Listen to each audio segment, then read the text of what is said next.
Since the 1979 Islamic Revolution, the Baha'i community has been systematically persecuted across every phase of life, including death.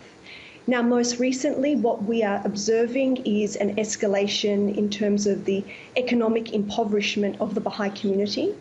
So at the end of November, just when the country went under a national lockdown because of the COVID-19 global health crisis, about 100 agents of the government raided the shops and homes of Baha'is throughout the country in over 7 cities, including places like Tehran, Mashhad, Esfahan, Karaj, Kerman. And what they did was they raided the homes and shops of the Baha'is and demanded that they hand over the deeds to the properties owned by Baha'is. And so this is an effort to economically impoverish the community. Additionally, we've seen that in a very small town called Evel, which is in the north of Iran. This is in the Mazandaran province. The Baha'i community, which has existed there for 160 years, recently had an appeal upheld such that the court has made a determination about the illegitimacy of ownership of the land and property owned by some 27 Baha'is in this very small village, and declared it illegal. Can you give us a sense of what kind of discrimination the Baha'i community experience on a day-to-day basis? It's actually government policy to systematically block the progress of this community as a viable entity in Iran. So what we've seen is different tactics over the decades of persecution, and this includes things like depriving members of the Baha'i community access to higher education.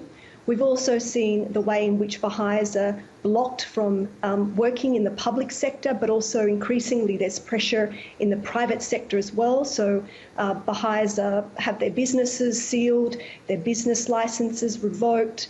They're subjected to arbitrary raids and imprisonment. These go on for very long cycles, which can take up to years. And this, of course, creates immense psychological pressure for the community. The historical and cultural sites of the Baha'i community in Iran have been erased. And in addition to that, the country has mis and disinformation, which is wild and rampant across the internet and also in state-sponsored media.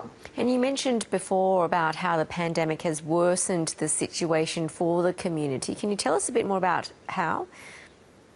Well, obviously, Iran was heavily hit when the pandemic emerged. And when these raids happened during a national lockdown, this placed the homes at threat because, there was elderly there was children. This is a time when social isolation needs to be respected. And these raids that happened to the homes and shops of the Baha'is placed them at considerable risk.